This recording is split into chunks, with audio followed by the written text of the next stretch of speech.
हमारे साथ मनोज झा जी मौजूद हैं। सर, संसद में आज का दिन बहुत ही महत्वपूर्ण है और खास करके अविश्वास प्रस्ताव पर चर्चा होनी है।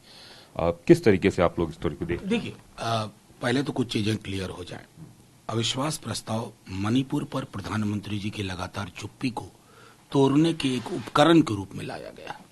प्रधानमंत्री जी बोल नहीं रहे थे, प्रधानमंत्री जी दुनिया भर की बातें कर रहे थे, कुछ प्रासंगिक और ज्यादातर गैर प्रासंगिक।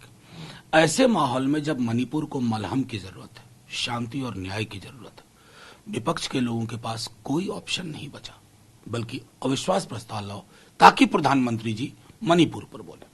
अब आइए, लोग कई मीडिया के भी साथी और बीजेपी के आंकड़े कहां हैं आपके पास? साहब, लोकतंत्र में ये आंकड़ों का खेल ही नहीं है। आंकड़ों के पीछे की भावना जांची जाएगी। बड़े आंकड़े भावना विहीन हो, संवेदन शून्य हो और छोटे आंकड़े संवेदना से भरपूर हो तो लोकतंत्र की विजय होती है। मणिपुर को वो मिल जाएगा जो वो चाह रहे हैं। मतलब एक परसेप्शन की लड़ाई है, एक तरह से कह सकते हैं। और नहीं, कतई परसेप्शन की नहीं है साहब। मणिपुर के लोगों को मलहम लगाने की का संघर्ष, इसके इतर कुछ भी नहीं। आप लोग भी वहां गए थे, वहां की स्थिति आज बताएंगे पार्लियामेंट में? अभी ये तो लोकसभा में है, हम अपने यहाँ तो हाथ जोड़ के विनती कर रहे हैं, 20 जुलाई से विनती कर रहे हैं कि साहब 267 के अंदर प्रधानमंत्री जी से एक छोटा संवेदना से भरपूर एक स्टेटमेंट करवा दो।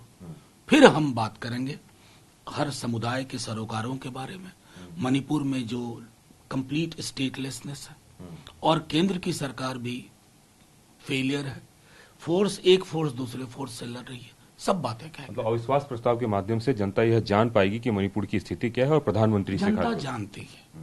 जनता को दुख इस बात का है ना कि देश में इस स्केल पे हिंसा हो रही है और मेरा प्रधानमंत्री ट्रेन के डब्बों के उद्घाटन करने के बाद विपक्ष को अपशब्द कहने के अलावा कुछ नहीं कर रहा है। अविश्वास प्रस्ताव मणिपुर पर प्रधानमंत्री जी की लगातार चुप्पी को तोड़ने के एक उपकरण के रूप में लाया गया। प्रधानमंत्री जी बोल नहीं रहे थे, प्रधानमंत्री जी दुनिया भर की बातें कर रहे थे, कुछ प्रासंगिक और ज्यादातर गैर प्रासंगिक। ऐसे माहौल में जब मणिपुर को मलहम की जरूरत है, शांति और न्याय की जरूरत है, विपक्ष के लोगों के पास कोई ऑप्शन नहीं बचा बल्कि अविश्वास प्रस्ताव लाओ ताकि प्रधानमंत्री जी मणिपुर पर बोले। अब आइए, लोग कई मीडिया के भी साथी और बीजेपी के आंकड़े कहां हैं आपके पास? साहब, लोकतंत्र में ये आंकड़ों का खेल ही नहीं है। आंकड़ों के पीछे की भावना जांची जाएगी।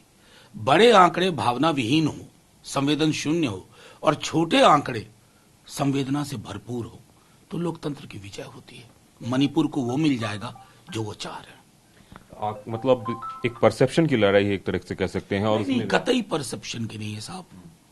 मणिपुर के लोगों को मलहम लगाने की का संघर्ष, इसके इतर कुछ भी नहीं। आप लोग भी वहां गए थे, वहां की स्थिति आज बताएंगे पार्लियामेंट में? अभी ये तो लोकसभा में है, हम अपने यहाँ तो हाथ जोड़ के विनती कर रहे हैं, 20 जुलाई से विनती कर रहे हैं कि साहब 267 के अंदर प्रधानमंत्री जी से एक छोटा संवेदना से भरपूर एक स्टेटमेंट करवा दो। फिर हम बात करेंगे हर समुदाय के सरोकारों के बारे में, मणिपुर में जो कंप्लीट स्टेटलेसनेस है और केंद्र की सरकार भी फेलियर है, एक फोर्स दूसरे फोर्स से लड़ रही है, सब बातें कहेंगे। मतलब अविश्वास प्रस्ताव के माध्यम से जनता यह जान पाएगी कि मणिपुर की स्थिति क्या है और प्रधानमंत्री से जनता जानती है। जनता को दुख इस बात का है ना कि देश में इस स्केल पे हिंसा हो रही है और मेरा प्रधानमंत्री ट्रेन के डब्बों के उद्घाटन करने के बाद विपक्ष को अपशब्द कहने के अलावा कुछ नहीं कर रहा है। कैमरामैन राजीव के साथ कुमार कुंदन, TV9।